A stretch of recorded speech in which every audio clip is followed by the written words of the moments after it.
జై జవాన్ జై కిసాన్. గత వీడియోలో జీవామృతమును ఏ విధంగా తయారు చేయాలని మనము వీడియో తీసాము.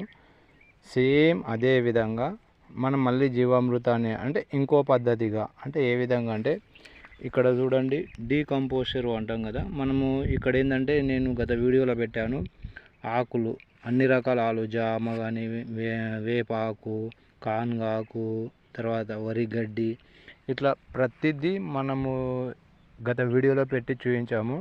ఈ రోజుటికి ఇది ఏదైతే మనకు కనిపిస్తుందో ఆవుమూత్రం, గోపేడ అన్నీ కలిపి మిక్స్ అయి ఉన్న ఈ కంపోస్టర్ వండి ఇదేంటంటే కొద్దిగా వాటర్ మిక్స్ చేసి మళ్ళీ నేను పేస్ట్ లాగా చేసుకున్నాను.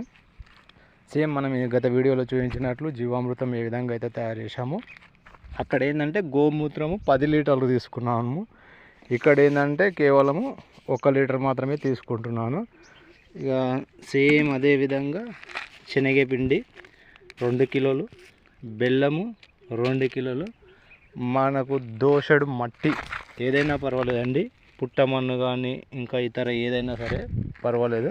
ఇక్కడ పుట్టమన్ను లేదు కాబట్టి నేను ఈ మట్టిని తీసుకుంటున్నాను. మీరు గత వీడియోలో చూశారు కదా, సేమ్ అదే విధంగా నేను డ్రమ్ములో 200 లీటర్ల నీళ్ళు తీసుకున్నాను. తీసుకొని వీటిలో నేను ఫస్ట్ ఏంటంటే గోమూత్రము 1 లీటరు తీసుకుంటున్నాను. ఇక్కడ చూడండి,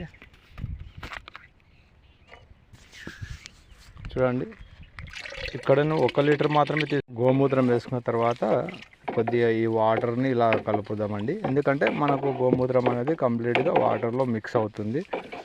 తర్వాత ఇందులో మళ్ళీ పేడ తీసుకుంటున్నాను. ఏదైతే మన కంపోస్ట్ ఎరువులాగా మనం తయారు చేసుకున్నాం కదా, ఇది మినిమం 70-75 డేస్ అయిందండి స్టోరేజ్ చేసి. అందుకే ఇందులో ఏంటంటే ప్రతిదీ గోమూత్రము అన్నీ ఉన్నాయి కాబట్టి నేను గోమూత్రం తక్కువ మోతాదులో తీసుకున్నాను. 10 కిలోల ఏదైతే పేడ ఉందో మనము డీకంపోస్టర్ లాగా తయారు చేసుకున్నది ఏదైతే ఉందో అది కొద్దిగా కలిసే విధంగా కొద్దిగా ఇట్లా మిక్స్ చేసుకొని, తర్వాత మనము దోసెడు మట్టి అన్నాం కదా, ఏదైనా మట్టి అది కూడా మనం ఇందులో తీసుకొని ఇందులో మిక్స్ చేసుకోవచ్చు. దాని తర్వాత మనకు శనగపిండి ఉంది కదండి, ఈ శనగపిండిని ఏంటంటే డైరెక్ట్ వేసే కలవదని మనకు అనిపించినప్పుడు మనము కొద్దిగా వాటర్ తీసుకొని ఈ వాటర్లో వేసుకుంటే కూడా మనకు ఈజీగా ఉంటుంది. 2 కిలోల శనగపిండి తీసుకొని ఈ విధంగా వాటర్లో నేను మిక్స్ చేస్తున్నాను. ఎందుకంటే ఈ విధంగా చేయడం వలన కంప్లీట్గా నీకు వాటర్లో అనేది తొందరగా మిక్స్ అవుతుంది.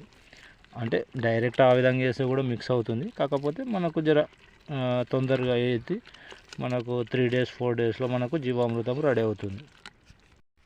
ఈ విధంగా పేస్ట్ లాగా చేసుకుంటే ఏంటంటే మనకు ఈ శనగపిండి అనేది మనకు ముద్దలు కాకుండా మనకు వాటర్లో ఈజీగా కలుస్తుంది. ఈ విధంగా మనము శనగపిండిని కలుపుకుంటే కూడా అంటే మనకు టైం ఉంటే ఇట్లుంటే తొందరగా మనకి ఏంటంటే జీవామృతం కూడా తొందరగా రెడీ అవుతుంది.